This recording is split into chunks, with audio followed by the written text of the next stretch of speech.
the voice that's mean, asking those questions that you never seen. He's got that fire, burning bright and clean. Andrew Keene making waves, break the routine on the Keen on show. He brings the heat, asking the minds, digging deep till they bleed. No sugar-coated truths, no lies to deceive. Andrew Keene, the master of the interview beat.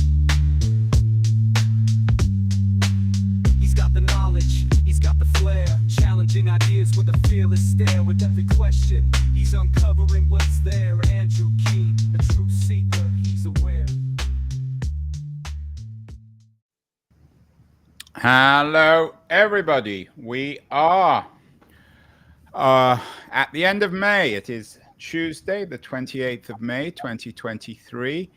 In a little over a month, there's going to be a general election in the United Kingdom on the 4th of July of all dates, American Independence Day. Perhaps Britain never really recovered from losing its most valuable colony. As always, lots of drama. The news today is that the shadow chancellor of the Labour Party, a woman called Reeves, has suggested that Labour is the party of business. Conservatives, of course, have always been the party of business, particularly associated with the great figures in the party, Margaret Thatcher, for example. And thinking of Margaret Thatcher, our guest today, Sir Tim Lankester, knows all about Margaret Thatcher. He was her private economics secretary in 1979 when she first came to power. And Tim Lankester has a new book out on Thatcher's economic policy. It's called Inside Thatcher's Monetarism Experiment. Tim Lankester is joining us from North London, Camden of all places. Tim, how do you feel in Camden, surrounded by all those socialists? Well, we feel okay. Our Member of Parliament is Keir Starmer, the leader of the Labour Party, and likely to be the next Prime Minister. So I think we feel quite good about him. Tim, you might introduce yourself more fully. You had and you continue to have an illustrious career. You began as a civil servant, which means that you were an unbiased advisor to both Labour and Conservative ministers. You began, I think, in the Callaghan government and continued in the first Thatcher government. So what does a civil servant mean to you, and what was your career all about? Well, actually, my career started in the World Bank in Washington, and then I lived in India for 4 years. But then I joined the British Civil Service. In Britain, the civil service is non-political. We work for governments of any party, and we try to provide dispassionate advice to the government of the day. And one thing is interesting, Mrs. Thatcher she always respected the non-political nature of the civil servants who worked for her. She never asked which party we voted for. She respected that, and I think she felt she benefited from the non-political civil servant. A bit different from the United States, where when governments change, all the top people are switched and move on. In Britain, the top civil servants and the middle-ranking civil servants, and I was a middle ranker, stay on. And so I worked for James Callaghan for his final 7 months in power, and then I worked for Margaret Thatcher for the first 2.5 years. Before that, I was a Treasury civil servant working on macroeconomics and other economic issues. Culturally, what was it like going from James Callaghan, the last Labour Prime Minister of the period, it seemed a very dour man, very much of a traditional Labour man, going from Callaghan to Thatcher? Was it going from darkness into bright sunlight, perhaps too bright sunlight? Yeah, I think that's a good way of characterizing it. It was a revolution. Callaghan's government was falling apart. The trade unions whom he had relied on and supported in his political career fell out with him and effectively brought him down through multiple strikes. And then Mrs. Thatcher came in on the largest majority since the Second World War, and she got to work in a very, very positive positive way. And it was a very exciting time working for her in those first few months. We've done lots of shows, Tim, on what now has become known as neoliberalism. One with the Cambridge University historian Gary Gerstle has written a really brilliant book on it, The Rise and Fall of the Neoliberal Order. Your book is on monetarism. Are monetarism and neoliberalism, are they the same thing? What do you mean by monetarism? I don't think they are the same thing. They tend to be conflated in the public eye. But monetarism is a very specific doctrine which says that the cause of inflation is always excess money. And the only way to curb inflation is to curb the money supply. This is a doctrine that came out of Chicago from Milton Friedman, and it captured the hearts and minds of Margaret Thatcher and her inner circle. It didn't work out well, as I can explain. Over the long term, there has to be a link between money supply and inflation. But in fact, over the short term, over 2 or 3 years, the correlation is limited. The relation between money and prices over the last 50 years, but particularly over the last 50 years, has been really quite unstable. And yet the doctrine relies on the stability of the money supply. And so when we tried to implement this doctrine, it simply didn't work because the money supply went all over the place. And in trying to bring it down, we caused an excessive deflation of demand, which in turn caused a massive recession, the doubling of unemployment, unintended. Inflation did come down, but it wasn't because money supply was controlled. It was because there was a large recession. Now, many of these problems, Andrew, had been predicted by leading economists on both sides of the Atlantic: James Tobin at Yale, Paul Samuelson at MIT, Bob Solow, James Mead at Cambridge, all considered monetarism a faulty doctrine and that it is extremely risky. James Tobin, my professor at Yale, called it a risky experiment. And so it turned out to be.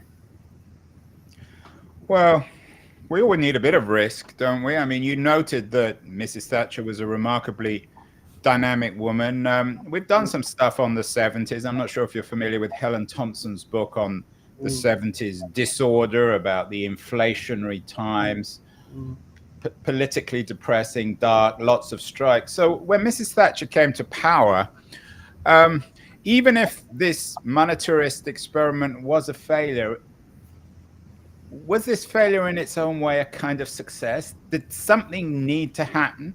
Did she need to hurl something into the fire to change the country? Something had to happen, definitely. But it wasn't monetarism. The 1970s has been a very bad decade for the UK. The Conservative government of Edward Heath was brought down by the trade unions. The Callaghan government was brought down. Every decade, though, Tim, is a bad decade for the UK in the last 100 years, isn't it? That's not true. I don't think that's true. I think the late 90s and early 2000s were pretty good decades, and the late 80s, after Thatcher's reforms on the supply side started biting. So I don't think that's true, but the 70s were certainly a very bad decade. So something had to change.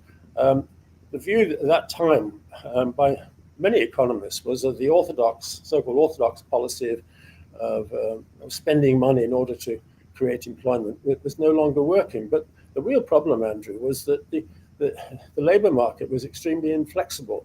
The trade unions at that time were extremely powerful, and as soon as any government tried to reflate the economy and create lower unemployment, we got more inflation. The situation is totally different today. I think the power of the trade unions has been excessively reduced, but certainly one of the most important things that Mrs. Thatcher identified and took action on was to curb the power of the trade unions. That was necessary. It was painful. And as a result of those actions, in due course, it was possible to run the economy at a higher level than it had been in the 70s. One other headline today, as the UK election heats up, is that Labour's David Lammy, the shadow foreign secretary, so a senior Labour person, described Mrs. Thatcher as a visionary. Has her shadow lain over the last 50 years of British politics, for better or worse? You mentioned the 80s and 90s, where maybe economic policy was more successful, but even that of the Blair governments, they seem to be deeply impacted by Mrs. Thatcher. In terms of your new book, Inside Thatcher's Monetarism Experiment, you talk about the legacy. Is this a 50-year legacy, Tim?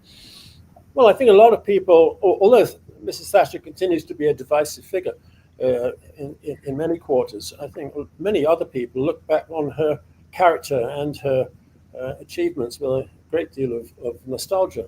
You know, she was Prime Minister for 11 years. We've had 5 Prime Ministers in 8 years.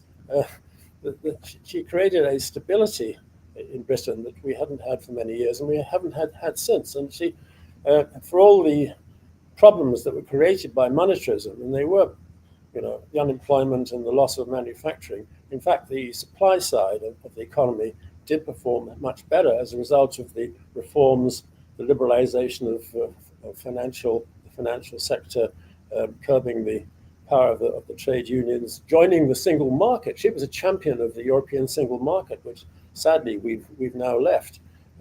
So all these things, I think people do look back on her fortitude, her sense of public service, her sense of public ethics, her discipline, her commitment to doing what she thought was right, and in many ways, what she did was correct for the country.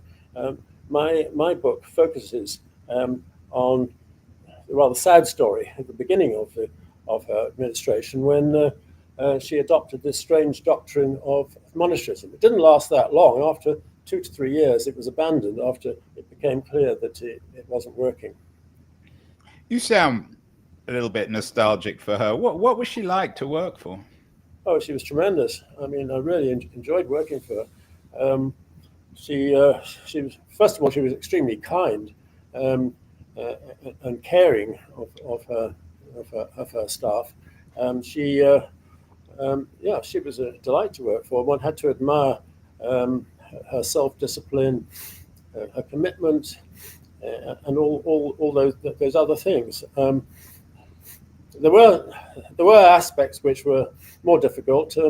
She liked talking to people who agreed with her, particularly on economics.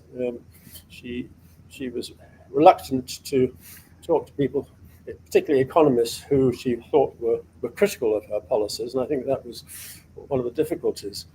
She cut herself off from alternative views. But no, she was an excellent person to work for, and I look back on my time with her with great affection. Tim, the conventional view of her is that she was, at least the conventional critical view of her was that she was a little inflexible, that she didn't turn. And I think she famously said, this woman is not for turning, may not have been in economic policy, more in foreign policy. Did she acknowledge that her first monetarist experiment was a failure? Did she learn from that? Because in overall terms, I mean, how many times was she elected? 3 or 4 times. She kept on winning elections. The British economy, as you say, picked up after the catastrophes of the 1970s. So did she acknowledge ultimately that her first monetarist experiment was a failure? No, she didn't. In fact, in her memoirs, she said that the success of controlling inflation was down to the control of the money supply, which was wrong. I think she remained emotionally attached to monetarism. Her Chancellor of the Exchequer, the Minister of Finance, Nigel Lawson, her favourite minister, he described her attitudes as the myth of a monetarist golden age. So, and Lawson was one of the original advocates of monetarism, but at the same time he lost faith in it and he led the abandonment.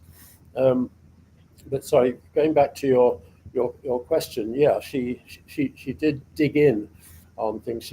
There were times when she should have listened to other people, and in particular in the case of monetarism. But remember, had it not been for the victory in the Falklands campaign, she probably would have lost the 1983 election.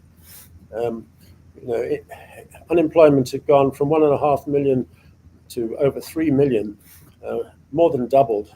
Inflation was still in 1983 about 5-6%, and her cabinet had turned against her in 1981, so she was in real difficulty. But then the Falklands. Could we say, Tim, that fortune favors the brave? Many British prime ministers, probably James Callaghan, wouldn't have fought the Falklands War. No, I agree. Yeah, well, you have to. But you have to. Yeah, I mean, she got it right. But you have to evaluate risk, don't you? And she evaluated risk. She got that one right. We are speaking with very distinguished British civil servant Tim Lankester, who has a new book out, Inside Thatcher's Monetarism Experiment, a book about the failure of Mrs. Thatcher's first experiment with monetarism. We're going to take a short break. I want to thank our friends at Liberties. Excellent new quarterly of culture and politics, dealing with many historical issues. It's not just about culture and politics, a little bit of economics too. Going to run a short feature on Liberties, and then we'll be back with Tim. And I want Tim to look back at his long career in the civil service and international politics to talk about the Britain of the 2020s. So we'll be back in a second. Don't go away, anyone. The noise, there is nuance, insight. Liberties is not just a journal of ideas. It's a meteor of intelligent substance. It's the place to be for engaged citizens. Politics, opinion, substance. Liberties is a triumph for freedom of thought. A quarterly of urgency, of cultural exploration, of intellectual delight, of immaculate prose. It's invaluable. Subscribe now or find Liberties at your favorite bookseller. And you can subscribe to Liberties at libertiesjournal.com. We're speaking with Tim Lankester. He's actually a sir, although he doesn't put that on his new book. Interesting new book about Mrs. Thatcher's monetarism experiment, which failed, but nonetheless didn't undermine her political career. Tim, there's an interesting piece. I don't know if you saw it in this morning's FT by Yanan Ganesh, the excellent columnist. He's been on the show several times, on Rishi Sunak, the conservative leader, and the conservative dilemma. He asks whether, he talks about the one moment he met Mrs. Thatcher, whether the whole Thatcher experiment was really worth it 50, 60 years later. He talks about the way in which markets scramble established patterns of life. So Thatcher's commitment to monetarism and other radical economic policies undermined British society, didn't really make her a conservative. What do you think, looking back? Was Thatcherism worth it? Did it really make any difference to Britain's long-term decline? Yeah, I think it did. I think without the supply side reforms that she initiated, we'd have continued to go down. By the early 2000s, we were back up there with our European peers in terms of economic performance. Now, the fact is that since 2010, the great financial crisis, we haven't done well. We've lagged many countries in Europe and certainly the United States. And I think that's down to two things. Firstly, we had an austerity. We reduced our debt levels unnecessarily. So we had an austerity period for the first 6 years or 7 years. And then we had Brexit, which was a self-inflicted wound, which has created a lot of problems. It's created problems for investment, for exports, and for productivity. So going back to your point, I think Thatcher's revolution was necessary. I wouldn't necessarily call it a neoliberal revolution. It didn't result in the pulling back of the state in the way that neoliberals would have suggested, but it did change the way that the economy operates. It created incentives and self-reliance in a way that we hadn't had before, and a sort of entrepreneurial um, environment, which I think is which we have today. We have a lot of problems in the British economy, but at least we have enterprise and entrepreneurship. If it weren't for Brexit and for the period after the great financial crisis, I think we'd be doing much better than we are. You mentioned Brexit. Perhaps the most vocal supporter of Brexit, Nigel Farage, continues the head of the Reform UK party, continues to be a divisive figure, perhaps split the Conservatives. Wasn't Brexit, though, in some senses, a consequence of Thatcher's free market policy? It goes back to Ganesh's point that when markets are undermined, they scramble established patterns of life. People didn't vote on Brexit rationally in economic terms. They voted because they thought their world was being destroyed, and that undermining of traditional Britain was begun in many ways by Mrs. Thatcher's radical economic policies. Is there any truth to that, Tim, or is that wrong? I think some truth to that. The towns and cities of the north of England, which were decimated, their manufacturing industries were really cut down. Those communities have never fully recovered, and it's in those communities where there was a sense that globalization and the world out there was damaging to Britain. But having said that, Brexit was also the product of false promises and misleading statements by several leading politicians. It was quite a close vote, and without those misleading statements, certain economy of the truth on the part of some leading politicians, I think Brexit wouldn't have happened. Do you think there's more dishonesty now in politics? I mean, Mrs. Thatcher made a lot of promises and claims that didn't turn out to be true. Is there a difference between the promises and claims of Thatcher and Thatcherism and the promises and claims of the Brexit crowd? I think there is a difference. First of all, Mrs. Thatcher never lied. She never knowingly lied. Secondly, she genuinely believed in what she was doing, and genuinely believed that what she was doing would produce the results that she stated. Sometimes in recent politics, one gets a sense politicians say things, they don't really believe them. So I think the result of this, our politics has become degraded.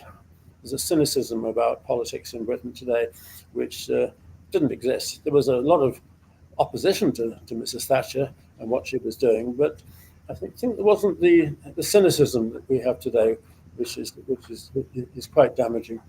It'll be interesting to see what the turnout in the election is in terms of voter participation. I think it'll be relatively low myself.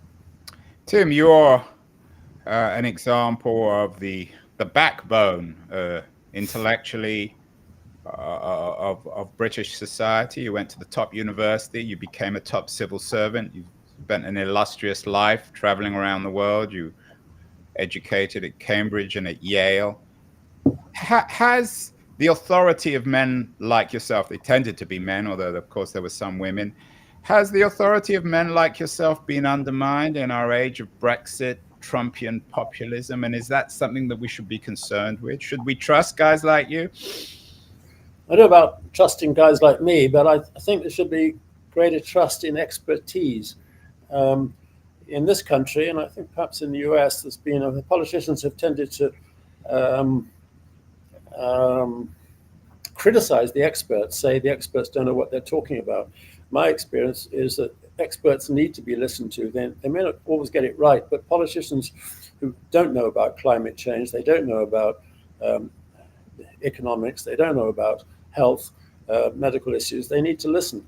They don't need to, they need to look at, take into account what the experts have to say. And whoever is elected Prime Minister next month or in July, I hope they respect what expertise we have in this country to a greater extent than the governments of the last few years have done.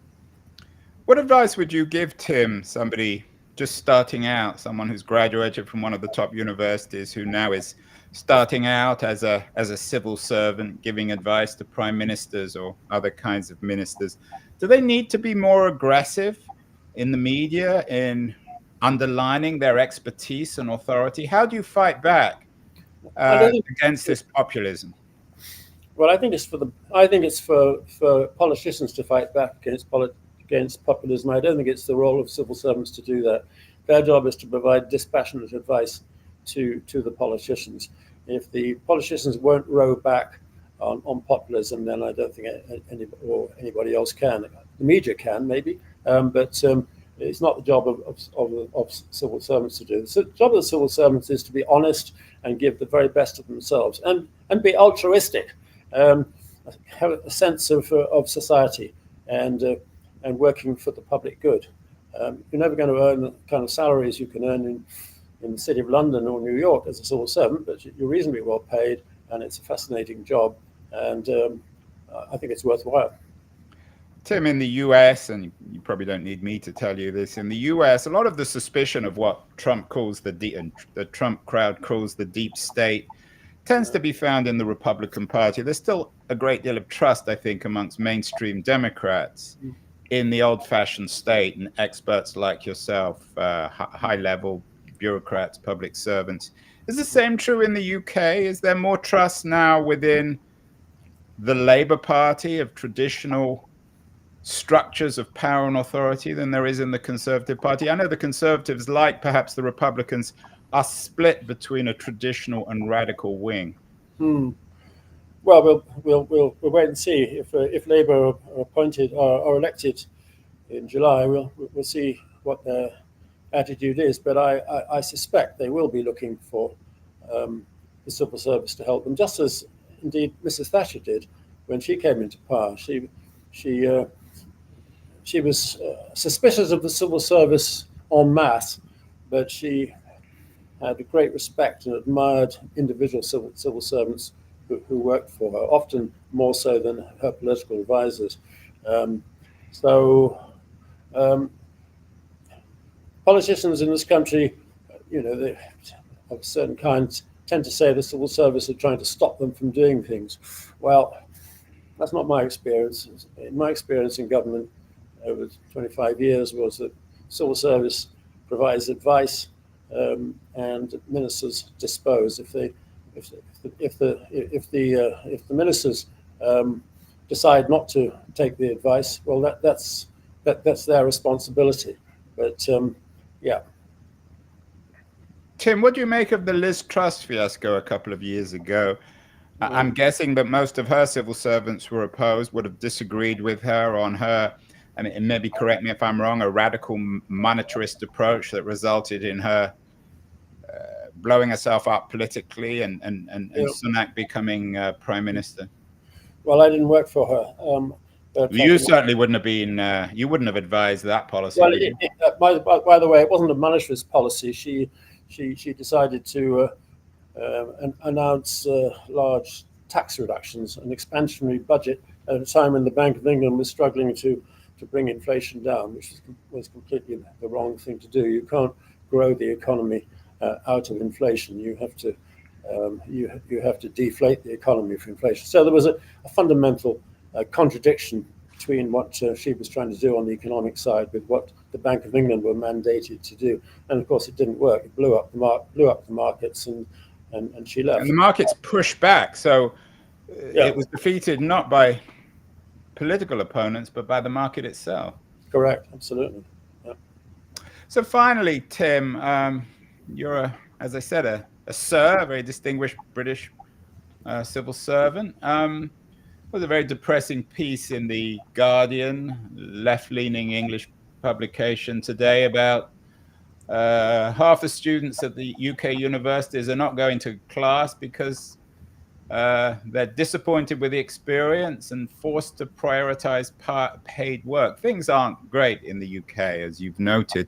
What needs to happen? What would you like to see happen? If not who you'd vote for in the upcoming election, but how does Britain need to reinvent itself and perhaps finally free itself from Thatcherite legacy, get beyond the ubiquitous shadow of Mrs. Margaret Thatcher?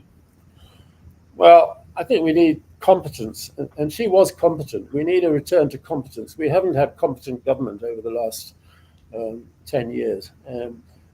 We've had numerous ministers coming and going, and I think most people, the majority of people, are looking for change, and change in the direction of competence. We're also looking for people coming together. There's been too much divisiveness on the part of politicians, particularly on the right, also to some extent on the left. I think, we need hope, and we need a serious government. We haven't had serious governments over the last few years, but we also need some basic things. We need more skills. We need a better education. We need more investment. We need somehow to get back into establishing close trading links, at the very least, with Europe.